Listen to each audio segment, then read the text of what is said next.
Hello. What are we doing here? See if anybody comes in here. Notifications. We are live. If you're watching the replay, if I keep this up, this is a live feed. If you wish to be notified, Natas, what is up? Natas. Juan Avalos, Recon Trucker, what is up? We are. Pale Rider, what's up?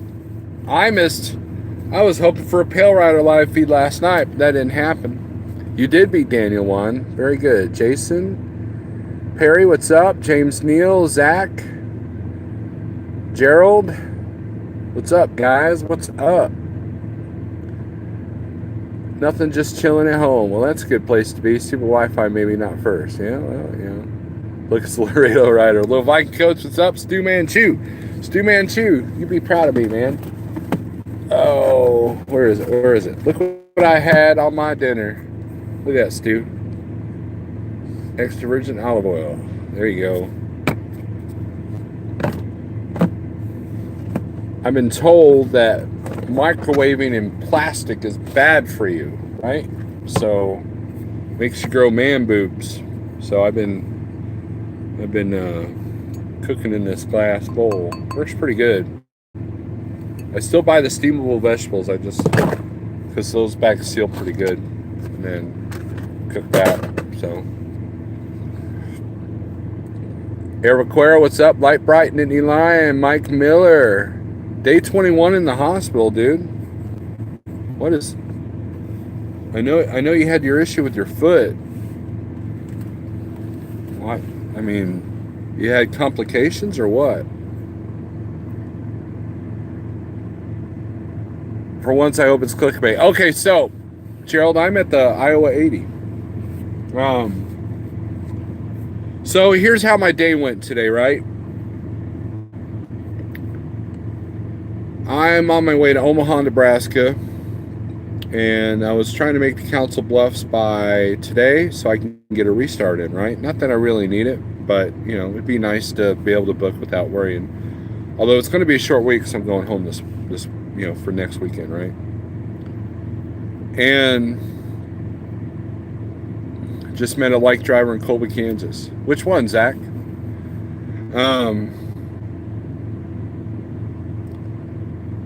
So about a month ago, I smelled a bad battery, right? And went and had them all checked. 3 were okay. 1 was definitely needed to be replaced. So I just replaced the 1. Because I haven't been working hard enough and, trying to save money, right? And so all has been well, except today I started smelling that smell. Now, for those of you who don't know, those of you who are new to this game, there is a certain smell that a bad battery will put out. And that is like a rotten egg, kind of musty smell, right? So I get to Walcott here. I was going to do my 30-minute break and get fuel. I went and got fuel, and sure enough, man, I opened the door. Woof, there it is, right? So now I'm not going all the way to Omaha tonight, and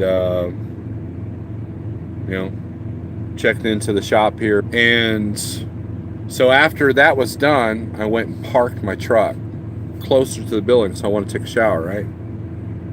And this guy, I'm on his sight side now, okay? He started backing next to me, and it's raining at this point. Windy, raining, horrible conditions to be backing, right? And he almost hits my hood. I have to hit the air. And he pulls up, resets up. Looks like he's got it, but he's getting awfully close to this right-hand mirror. Passenger side, not the fender mirror, but the full, the regular mirror. And he gets about this close, and I figured he's going to stop, but he doesn't. I hit the air horn, boom, he hits me. So meanwhile, at the same time, across from him, a guy's backing up. He was going to take off. So I get out, and he's stopped there. He can't move. And I go out and I look at how bad the mirror is. And he starts to take off. I'm like, whoa, whoa, whoa, you know. So I not really chase after him, but I start walking fast towards him. And he's like, what? I'm like, dude, you hit my mirror. No, I didn't. No, you did. And he goes, well, is there any damage? I said, there's a little bit. And there was. There's a couple little scuffs, right? Now, in my head, I'm thinking, well, it's not a big deal, right? But, you know, it was the principle of the matter, right? So he just like rolls his eyes like, okay, well, what can we do about it? Right? And I was just like, you know, it's just, you know, I cursed at him, you know. And I said, well, maybe you need to effing park somewhere else. You know, I'm not going to go after your insurance or nothing, but man, dude, you know. He's like, you know, so we exchanged some profanities and he drove off. And where he ended up parking, I ended up moving. You know, screw this. I'm going to move where it's a straight back. You know, you have to be pretty much an idiot to hit me, right? Knock on wood, you know. And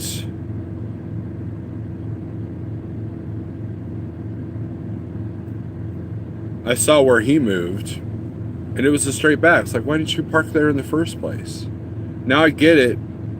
It's hard to see in the rain or whatever, but, you know, it's just his whole attitude about it, you know. And, you know, so, but there's like a little bit of scuff. I've got some touch-up paint I've bought for the hood because my hood's starting to peel a little bit. And I've just been waiting for a warm day at home when I got some free time to put it on, you know, to fill in the little white spot. The truck wash, scratching my hood, and then the mirror, and then the chips, paint chips, you know, it could have been a lot worse. And so I just kind of used it as a way to curse this dude out, you know, so. But all is well. We're okay. Mirrors are overrated, right? But, you know, had I not been there for the first time I had to hit the horn, that would have caused some serious damage, and he would have ran away. See, that's the part that bothers me. Dishonesty bothers me, right? And this dude would have taken off. And you know, had I been in the truck stop, I would have been none the wiser. And that's the part that bothers me, because dishonesty bothers me. You know, if you're an a-hole, you're an a-hole. But if you're, you know, but he was ready to take off. Had it not been for that truck, he would have taken off.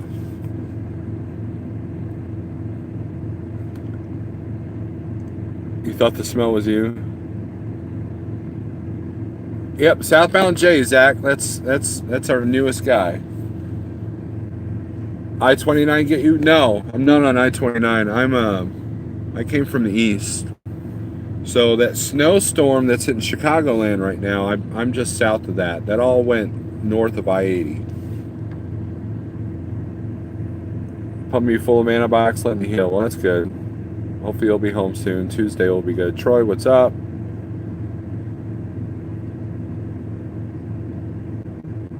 Steve Berger is in the house. It's not like I was at one of these tight pilots that there's no swing room, right? There were plenty of other spots that didn't require wides. You know, he just didn't want to walk. You know, and I get it, you know, because I parked that close because I didn't want to walk when I go to take my shower. But I went ahead and moved over here by the fuel islands. And, you know, and I just shut down here for the day. It's like, you know, I'm not going to make it all the way to where I need to go, so might as well just make tomorrow a 300-mile day, you know. Smile more, little dog. What's up, Logan? Yeah, no major damage was done, Steve. I do have a dash cam, and that's the silly part. My Rexing dash cam is really good. However, it's really easy. Just click the button and it'll save that file, right? I forgot to click on it.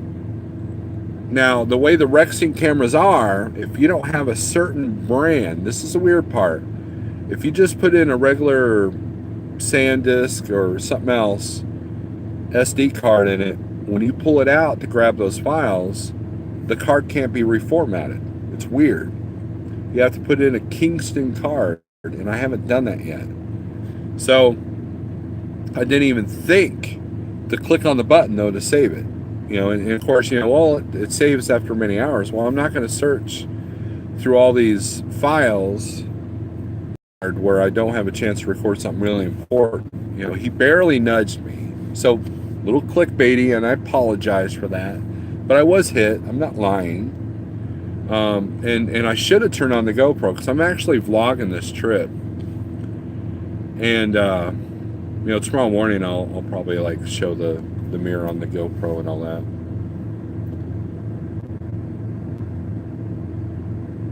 But if you, Heavy Metal Trucker, that's right. If you don't have a dash cam, get one. I don't care if it's the $20 one you could buy at Walmart. Get one. Because you never know when you're gonna need it. Ramblin' Man, what's up?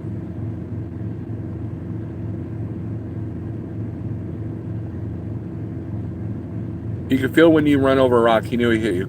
Well, he didn't hit me hard enough to see it, to feel it. And we've all nudged things. We've all nudged trailers, And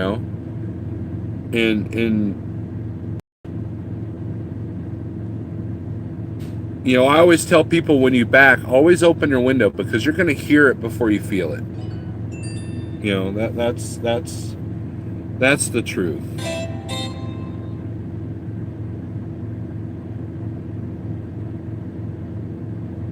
And sorry, I'm reading this message here.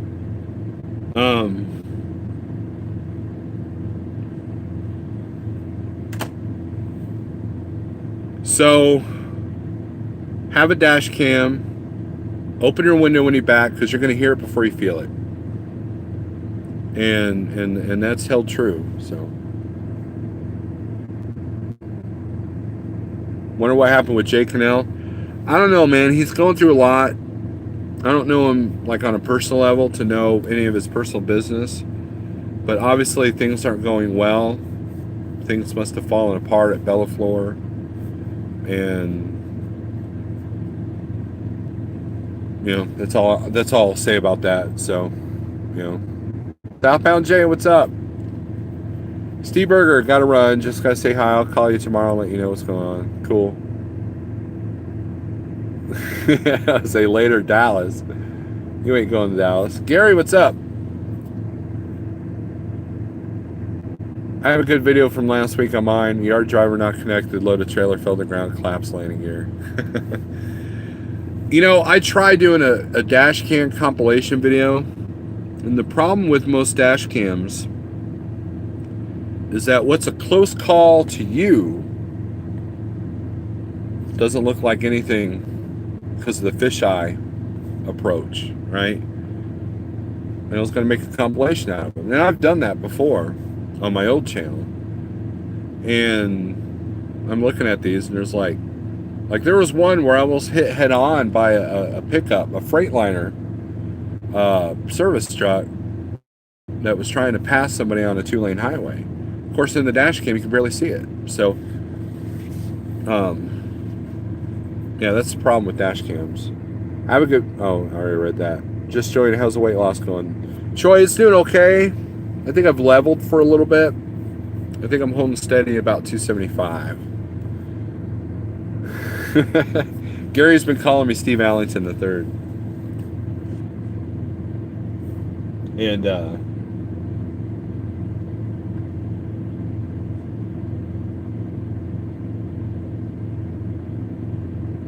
sorry, I'm texting a friend. But, yeah, thanks for your info with Jay Camille. Yeah, Jay Akis, it's not my place to say anything. You know, I enjoy some of the aspects of Jake Nell's channel. He came out and hang out with me and gave me a hat, last summer. That was cool. But he deals. Here's the thing, guys. He deals with depression, and depression is a huge problem out here. It's a problem that no one ever talks about. Case in point, let's talk about this for example. I'm always looking for things to talk about on my weekend lives, and they've been kind of boring here more than normal.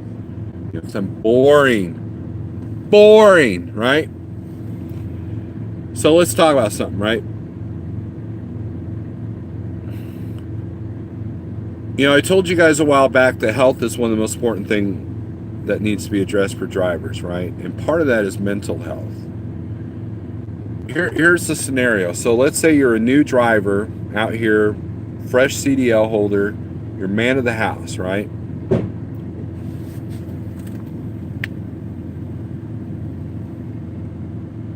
That was a huge noise. Oh, these two drivers are switching trailers next to me. Someone dropped their trailer, like literally. Anyways,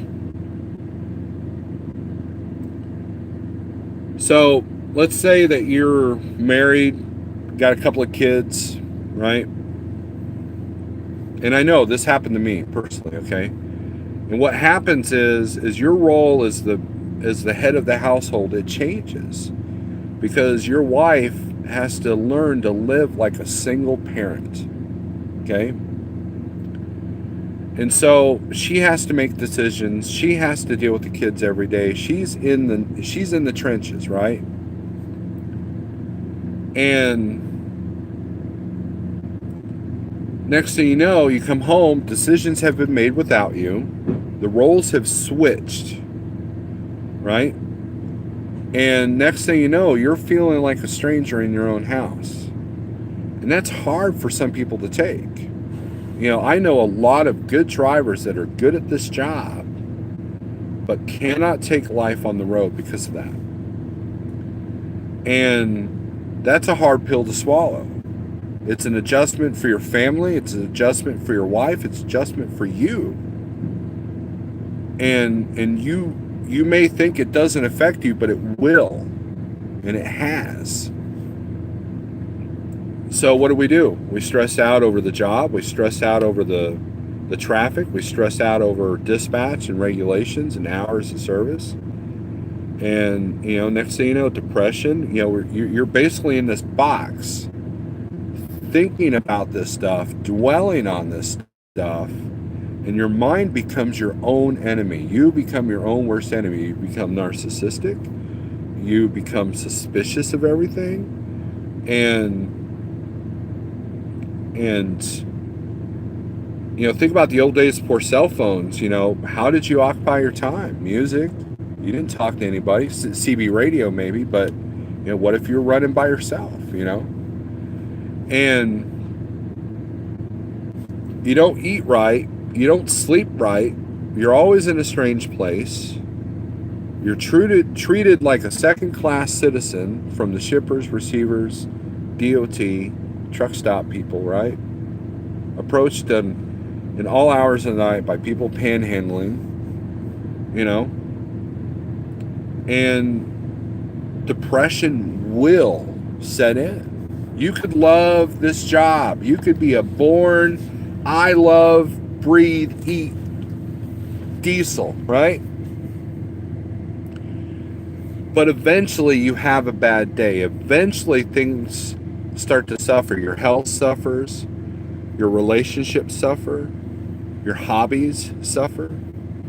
And that is something that no one addresses. Jake Cannell addressed, I take it back, Jake Cannell addressed the depression issue because he deals with it. Depression, anxiety, these are all things that we all experience out here.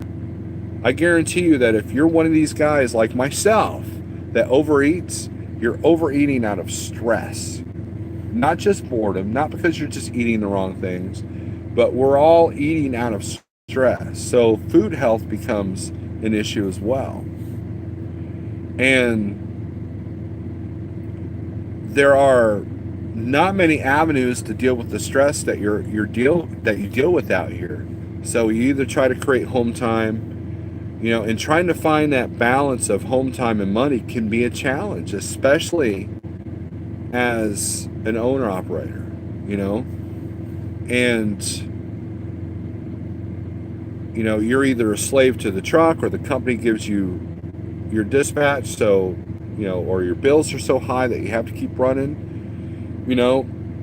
and I don't care if you love this job so much that you're willing to stay out 1 or 2 months at a time.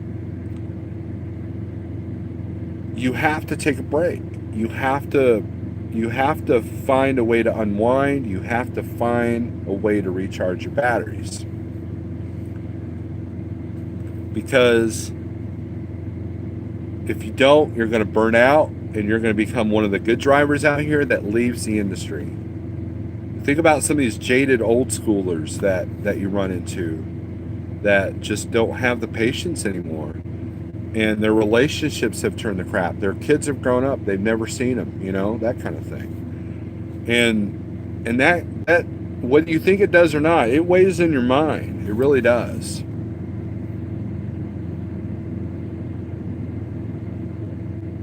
Scott, what's up? We don't talk about depression because we are big, strong men and don't want to be looked at like we are weak. Right, Jason Perry. I remember there was a few comments on Jake Cannell's video about depression that people were like, well, you shouldn't be so weak. If you're that weak, don't be a truck driver. Raw, that male freaking raw ego, right?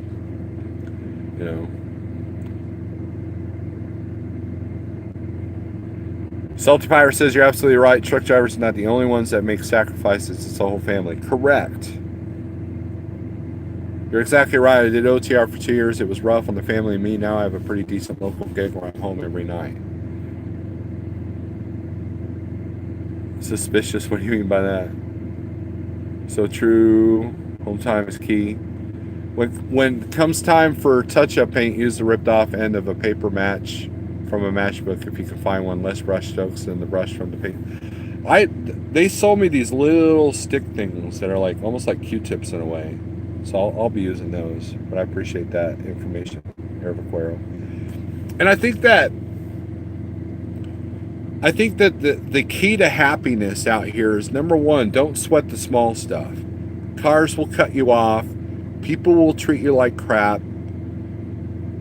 And that's just society. That's not just like, people are angry. You know what I mean? People are angry and self-absorbed. And I think the key to happiness is don't sweat the small stuff, right? And it's all small stuff. And you want to put yourself in a position that gets you the right balance of home time and being able to make money. Now, see, here's the problem I've had. I've always been honest with you guys. Why? Because honesty is important, right? And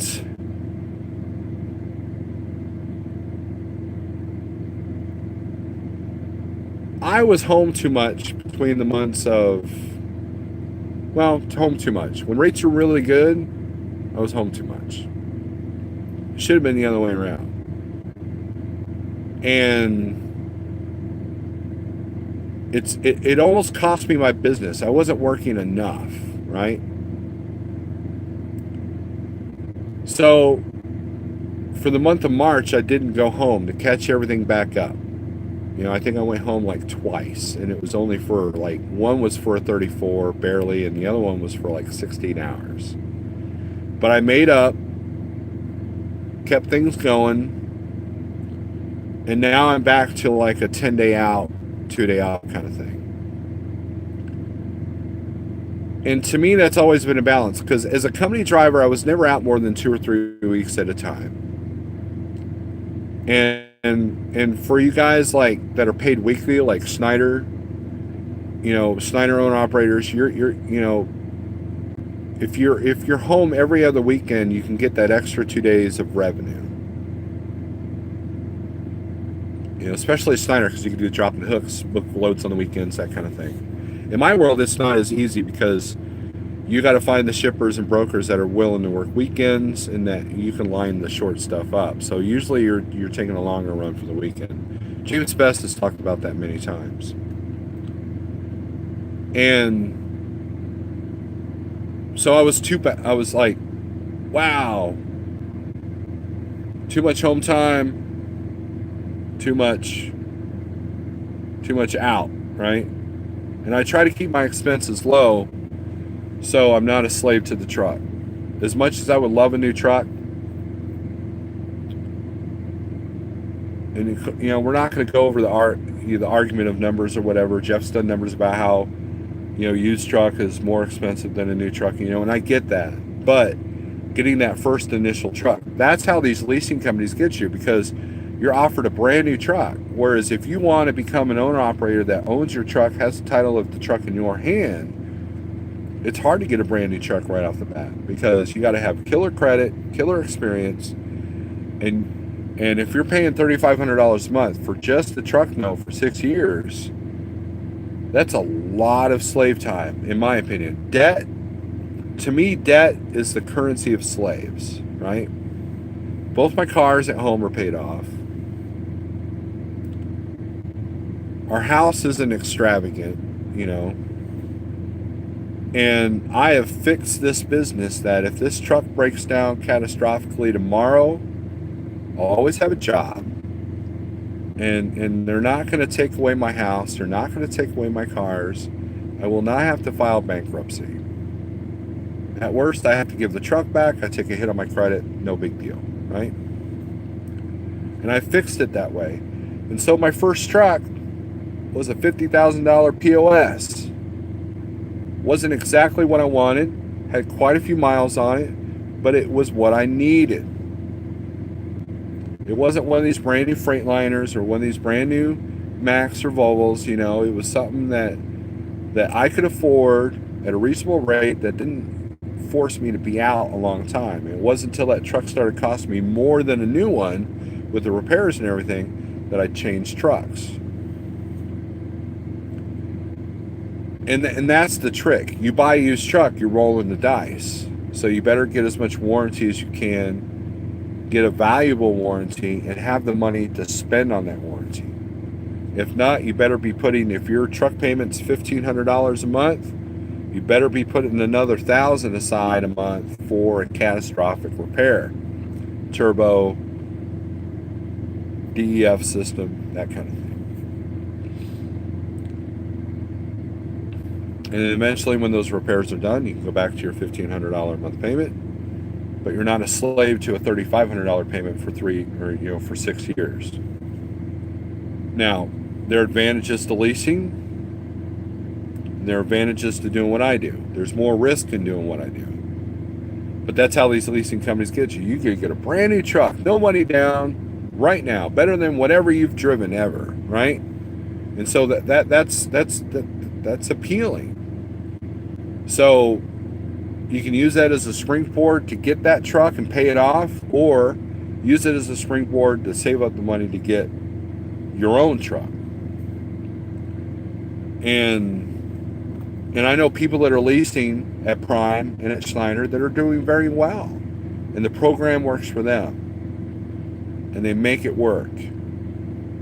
But that's the key. That's the trouble. When a person doesn't have any business experience and you're leasing a high lease payment, you got high expenses, the odds are against you. But we're good.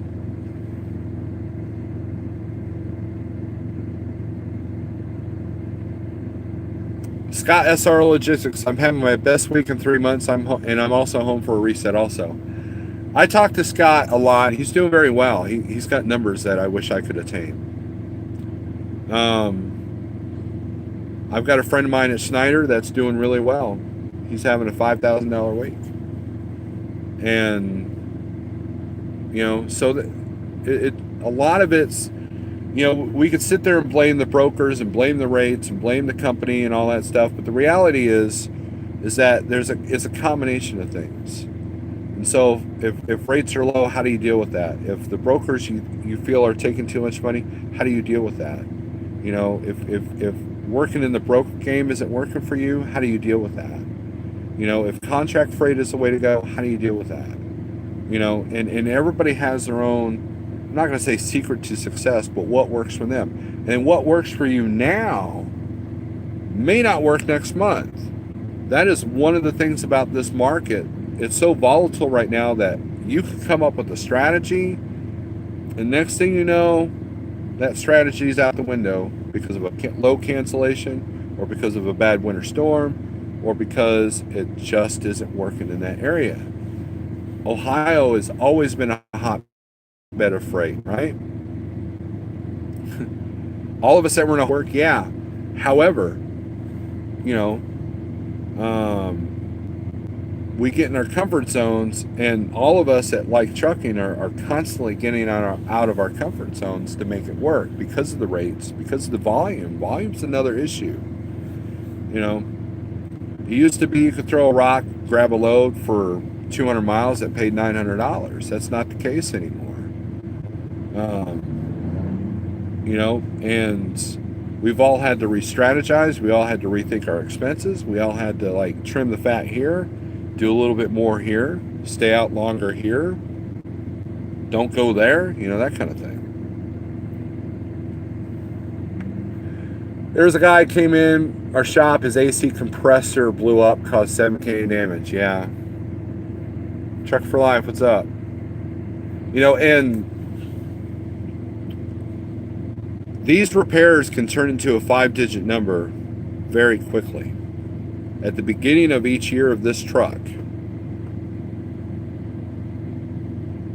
that I've had it, I've had a major about a $4,000 repair. First year it was a clutch. This year it was like a laundry list of things. Had to do with the NOx sensor. And that is the worst thing I hate about these trucks is the emission systems are costly, expensive, and they will take an owner-operator out. It really will. Mechanically, engines are better, parts are better. There's a little bit too much reliance on computers, but here's the thing, guys. I have a 2002 Ford F-150, right? And it's got a $600 repair coming because I had to replace the computer on it. It's a 20-year-old truck. So, I saw an article about autonomous trucks and how far they're getting along with that, and they're getting pretty good. But the thing is, with the emissions issues and the computer issues, you're still going to need a person in that truck to babysit and make sure everything is good. So I don't see a total driverless truck for a long time. Will we have trucks that have autopilot that you can just kind of kick back in the seat? Yes, and I'll be happy to see that because I am tired of seeing people go over into my lane because they're messing with their phone. So maybe they can mess with their phone if their truck's on autopilot and won't get in my lane. I'm over $7,000 for the week with a 5.5 work week. There you go. So if I did that number with my percentage, Scott, let's see here,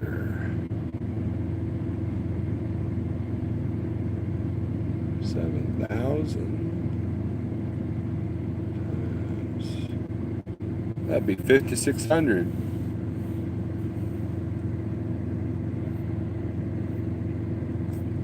So anyways, we've had a pretty good discussion. We're only 35 minutes into this.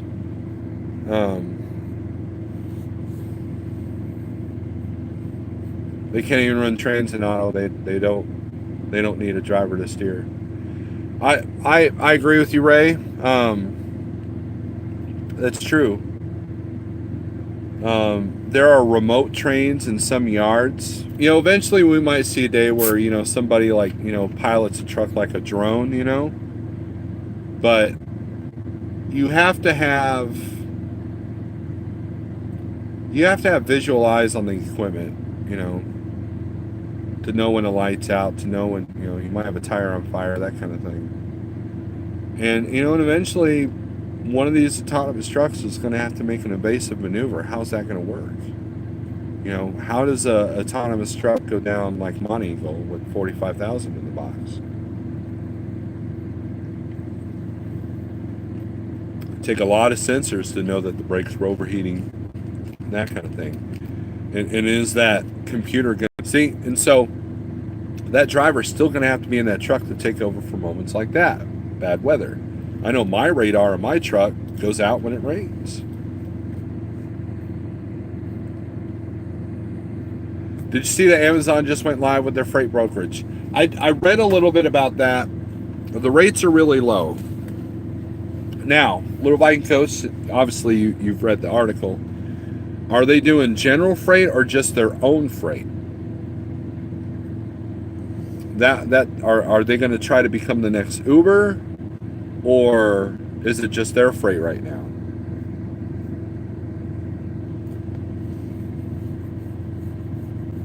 Ray Hill says they will need dedicated freeways, right? And you know, and right now the infrastructure does not support.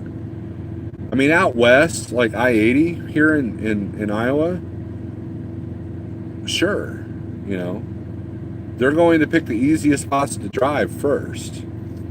You know, and there are already trucking companies that will not pay a company driver as much when they run out west than they do with east. Because you got to admit, it takes a certain skill set to run Iowa, and it takes a certain skill set to run, like, New Jersey, right? You know, they're different skill sets. And you got to admit, driving in Iowa is a lot easier than driving in Jersey, right? They're owned for now, but they do $87 billion a year in transportation.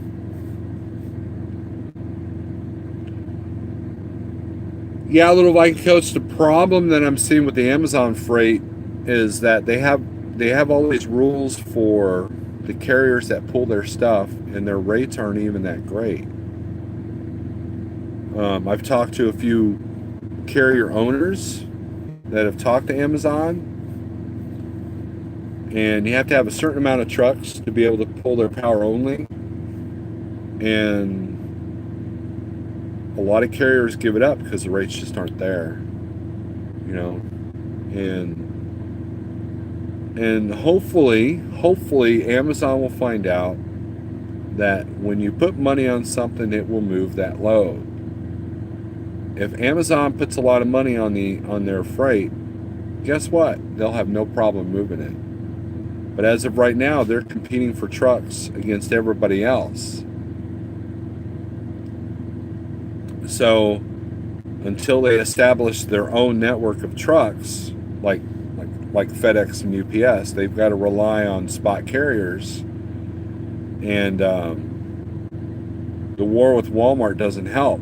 You know, Walmart's already said, if you do work for Amazon, we don't want your business. And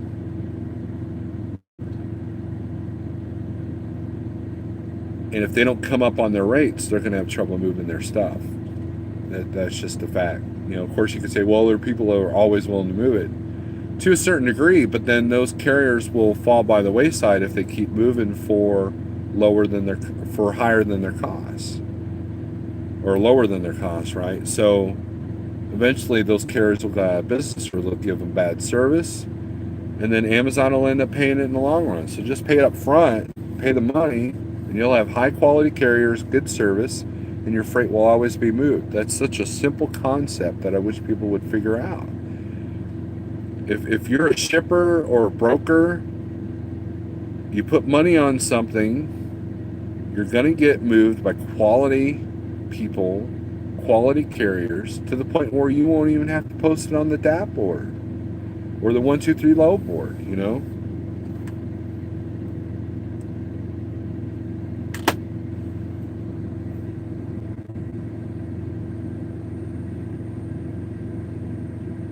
I think power only is separate from the brokerage. Yeah, but the rates on that brokerage still aren't that great. Just announced one-day shipping for all Prime members. Yeah, they're making moves. I mean, they're making a lot of promises, and and kind of getting so big, it's kind of scary if you think about it. I mean, every time you go to a store, whether it's Walmart or the TA or Petro, you sit there like, oh yeah, look, they got this new thing. And they're like, well, yeah, you can buy it on Amazon cheaper. You know, you always hear that, buy it on Amazon cheaper. And then with free shipping or 1 day shipping, you know, they really, you know, I think what the brokerage is going to do is it's going to establish their place in the market so they can eventually go to having an Uber style thing where they take on contracts and then they broker these contracts out. They will become a broker. All right, Scott, talk to you tomorrow. Oh no, I keep forgetting about that LVC. So keep thinking about that. Let me type that in. Play Store here.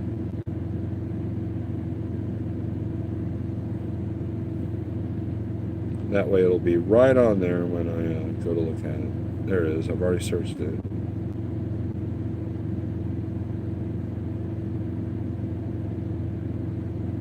It's not coming up.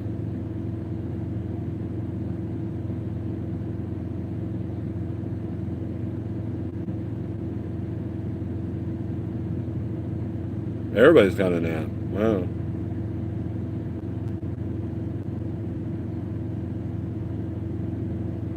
There's a lot of apps out here. Holy crap.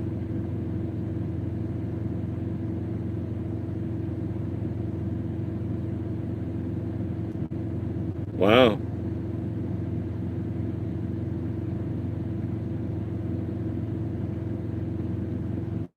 There is a ton of like brokerage apps here.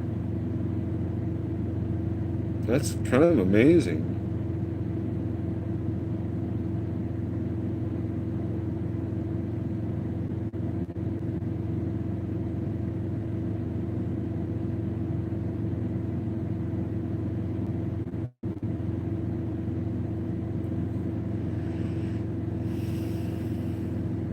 Wow.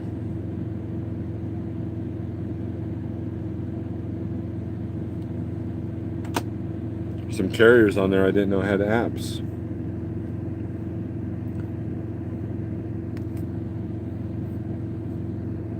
Right on. C.H. Robinson scratching that head also. C.H. Robinson has a bad reputation, but I've had extremely good luck with him.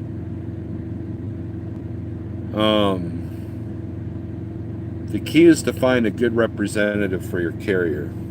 That's the key. And we have a guy that's kept me busy and has made me money. He knows our struggle. He knows how we operate. There was a point where Harold and I called our broker rep and we talked for 45 minutes. And he saw how we think about how we're picking our loads, what we're looking for money-wise, what we're looking at time-wise, you know. And this is a new guy that's new in the industry, and he was learning a lot. See, that's the thing. You develop relationships with these people. And if you come across a broker that doesn't know something, educate him. Tell him how. Tell him why you're asking for $2 a mile. You know, tell them, okay, well, we got this much in tolls, this much in this much in diesel. I need a daily rate of this, you know, and give them the inner workings of how your mind works. So he won't even bother you for the cheap stuff that doesn't fit any of those parameters. And the trick in this market, especially with the low volume, is have the brokers that are email you loads before they post them on the load boards. And right now I've got about 5 brokers that send me emails every morning, sometimes 3 or 4 times a day. And there have been whole weeks where I don't even touch the load boards. I'd never even look at them because I'm working for the people that have treated me well. They appreciate my service. And that's the other thing. You got to give good service. If you're one of these guys that agrees to do a load knowing before you book it that you can't do it,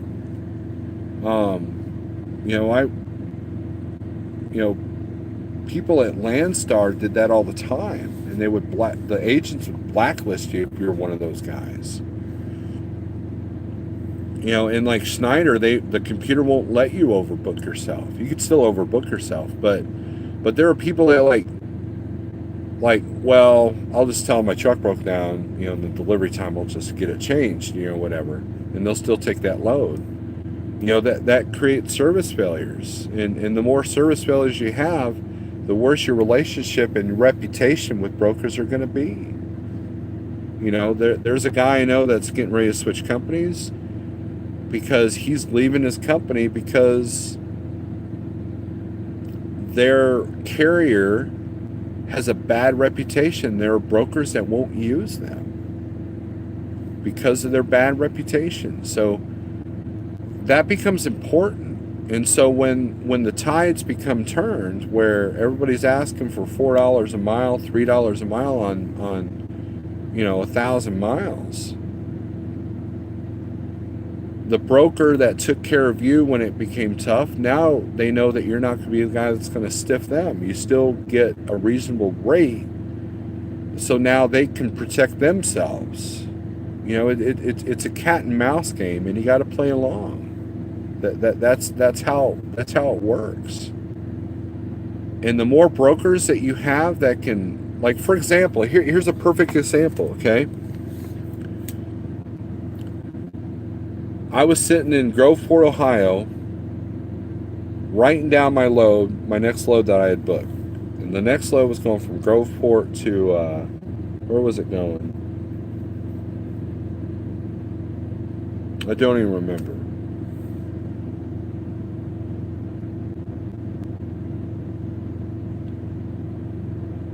About an hour before I get unloaded, I get an email saying that the appointment had, or the load had been canceled. So I got a truck order not used. Call my guy up. Say, hey man, what's going on?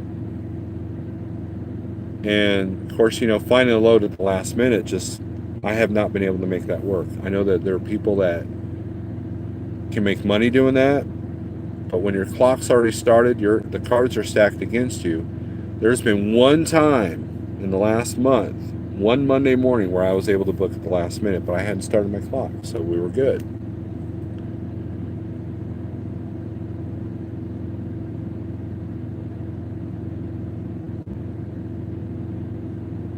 So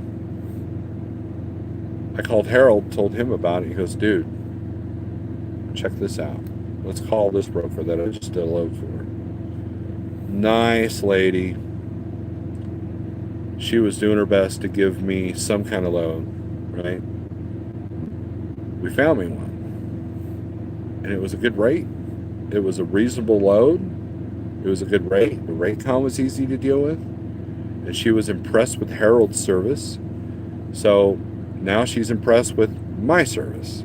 So when she sees Like Trucking come across her desk, we have a good rep with her. To the point that maybe, well, I think she'll send us emails on the loads that she has to be on the DAP board or on the 123 load board. And the convoys and the JB Hunts is that you can't build a personal relationship with Uber. However, they still score you on service. So if you have a certain amount of service failures, then you're not going to see every load. Most brokerages are like that. A lot of people don't realize that. The real money in the spot market, if you want my opinion, are the carriers that have over 3 years and beyond. Okay? There are brokers that will only take those carriers that have authorities that are 3 years and older, nothing less. That's where the money is, because they require quality over quantity. And if you're a brand new authority, that's your biggest struggle, is to prove yourself, because you're the low man on the totem pole. It's kind of like when Jeff got his own authority. He'd been at Schneider for 10 years. Now all of a sudden he can't pull a Schneider load, right? Until we got to 6 months. You know, right now we're 2 years into this on Like Trucking's authority, and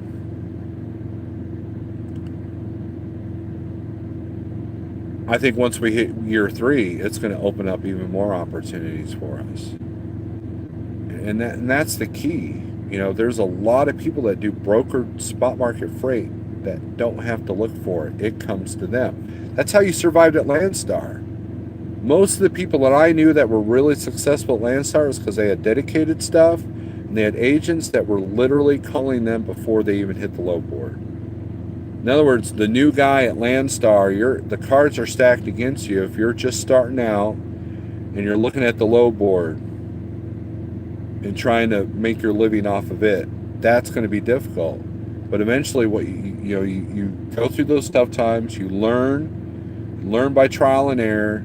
Next thing you know, you give good service, you're on time, those notes are notated in the Landstar where every Landstar agent can see it, and you will start getting offers, you will start getting phone calls from the agents that have the real freight, the really good stuff that never has to hit the low board because it's always covered. Why? Because they know how to put money on it when it needs to. If it's a run with a lot of BS or a lot of stops, or it goes through the woods, or there's a lot of time on it, those brokers know how to get more money to you because they know how to get more money from the shipper. If you have a shipper that's difficult to get in and out of, or know that they have 8-hour load times, then the broker can ask for more money. And the good ones pass it on to the driver. And if they don't, and they can't cover those loads, and they lose their trucks, they're slicing their own throat. So it works the same for them as it does for us. Pamela B says rates are coming up. I think they are a little bit. It's weird. It depends on the area. But I have seen my rates come up this week. That is true. Big Rig CEO, what's up? Anyway. Selena and Jeremy back at Landstar. This is Little Viking Coach. Did they say why?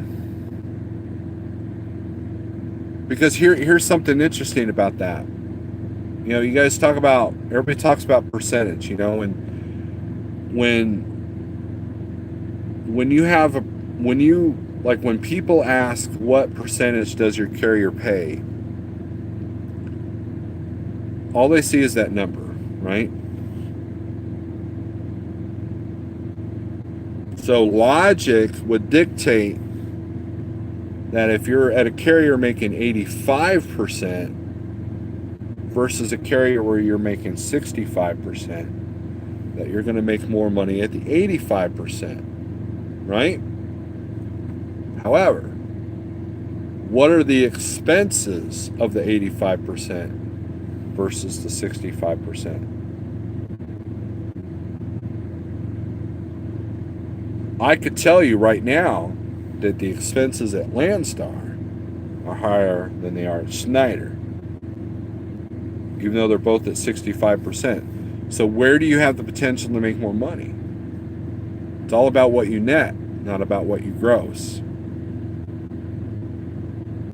I know carriers that give you 85%, but their expenses are so high that you're better off making 65% somewhere else with less expenses. So I'm kind of wondering if that's why Selena and Jeremy switched. unless they've said. I don't really watch their videos. Nothing against them. They're in my notifications. I'm subscribed to them, but there's a lot of notifications I don't watch. True, we're brand new and it's a challenge. We're busting our butts to gain their trust. Right. Because, if you think about it, Pamela, when you call up a broker and you give them their MC number, your MC number, they look the age of that MC number. That's all in there. And with people that I know that have their own authorities, the first 6 months are the hardest because there's only a certain amount of brokers that you can use. And those brokers tend to what? I'm not just another new authority number. And that's the key. We're a service-oriented industry. I mean, how would you think of if your UPS guy, came up, threw your package, called you a bad name, and then flipped you off and walked away? You would complain about that. The same goes with the rest of the trucking world.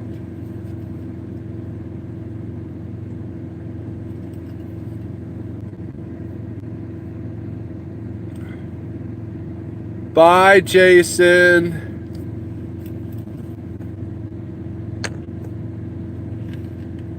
Jason Perry is going to prove to you guys that you can change your health out here. I guarantee it.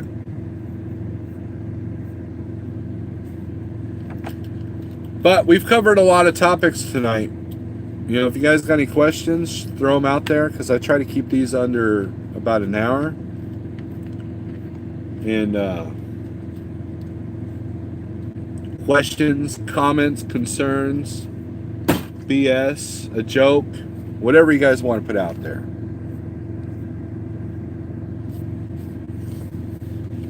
Gerald, you're going to?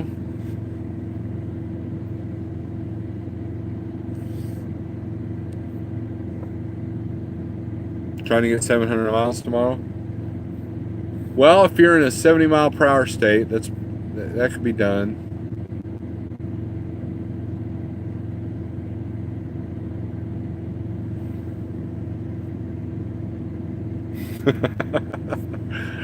Oh, James, you're funny. Oh, man. Making me laugh. He knew that would. I have to tell you, man, James is killing it over there at the Big Orange. Big Rick CEO. You need to subscribe to him.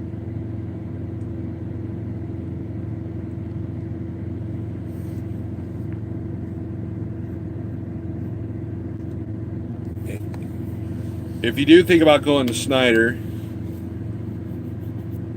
tell James I sent you. He'll get a kick out of that.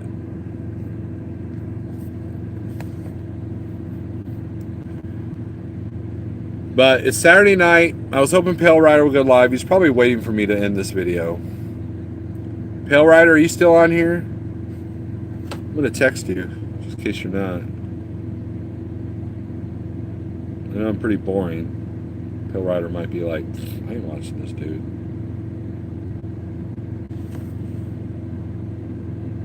Let's text him.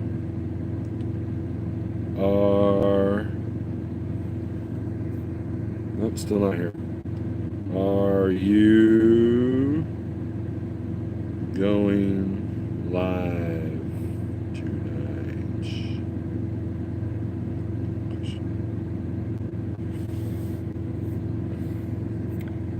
Well, later, Snowlord, I got go myself. Gonna take my son to eat.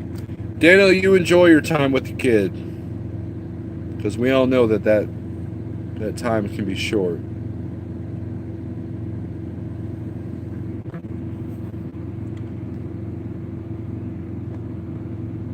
I forgot Daniel's up to here in the tundra.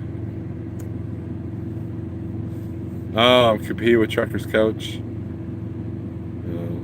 Well, I don't know about. I think I'm in any risk of taking viewers away from him.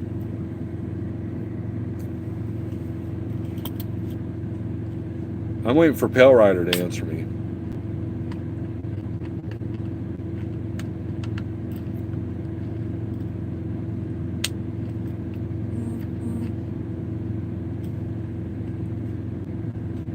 No, no live feed from Pale Rider tonight. He's had a long day. No signal, so I just got his text back. So he's going to bed. So everybody say goodnight to Pale Rider. And before you call him old and all that, he's been up since midnight, so he's tired. Working on a new GoPro vlog, hopefully. Got some music in mind for it.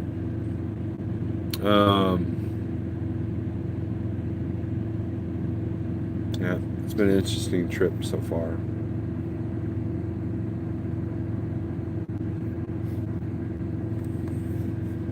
Nothing witty is in the house.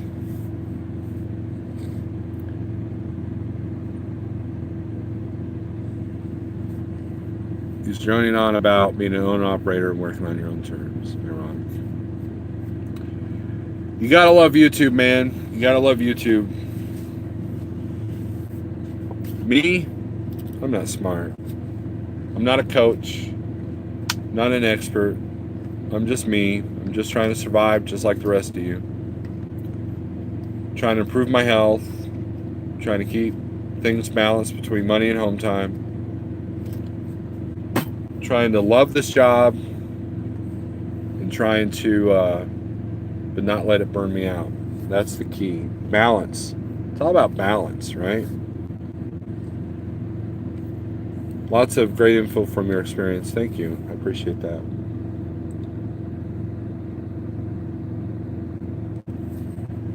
And all you can do is keep on keeping on. If you get knocked down, just pick yourself back up. Sometimes it's hard to have a positive attitude, but it can be done. Sometimes that's all you got. You know, when everything else has failed, you know. And it's hard, man. We deal with a lot of people. A lot of people want a piece of our pie. You know what I mean? It's like you got people, you got customers that are greedy, truck stops are greedy, the shops are greedy, truck washes are greedy, DOT can be greedy, brokers can be greedy, carriers can be greedy.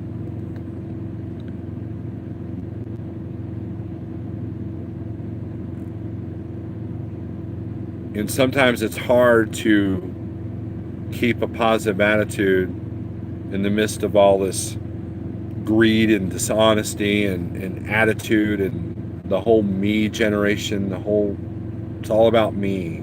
I don't care about you. And, you know, it's hard to keep a positive attitude about that, you know. So listen to a funny story. Turn on the Comedy Channel and Satellite. Listen to some good metal. You know how many times I've just shut my phone off and just went down the road? You know,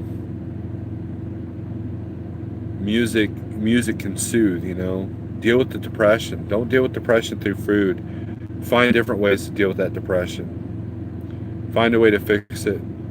Gratitude, you know, that kind of thing. Be thankful for every day that you're awake. Because there are people in my life, Eats, that may not be awake tomorrow. They're dealing with a whole lot with their health, you know. Every little bit helps. Every little bit counts, you know. Small improvements here in your business, in your health, in your relationships. You know, don't sweat the small stuff, and it's all small stuff, but it's the small stuff that, you know, pennies become dollars, dollars become thousands, so forth. But it all starts with the penny, right? You manage those pennies, you'll be out. You'll be up there. You manage the little moments in relationships, they'll improve. You manage the little parts that you can improve on your health, you'll improve your health. It's all about the little things, you know, and that's what's going to get you through all this. You know, you can sit there and blame everybody else for everything, but in reality, it's all about you. all up to you.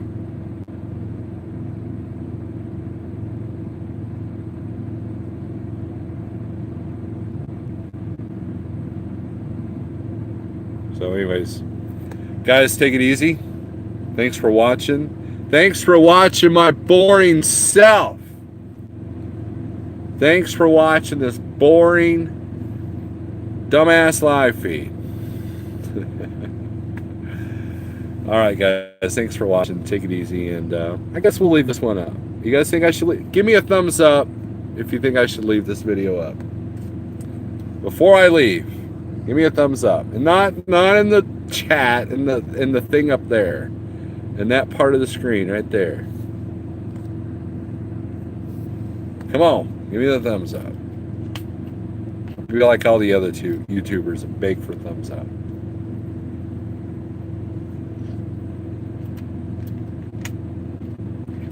Don't Burn Bridges or Friends, great channel. Thank you, Ray. I appreciate it.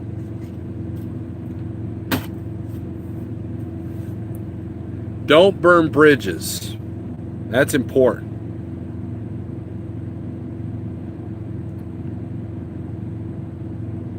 For every opportunity that I could possibly lose, I've got another one ready in the wings, just in case crap ever hits the fan. And that's because of the relationships I've established with people. So, anyways, thanks for watching. Thanks for the thumbs up. And for you haters that are going to give me a thumbs down,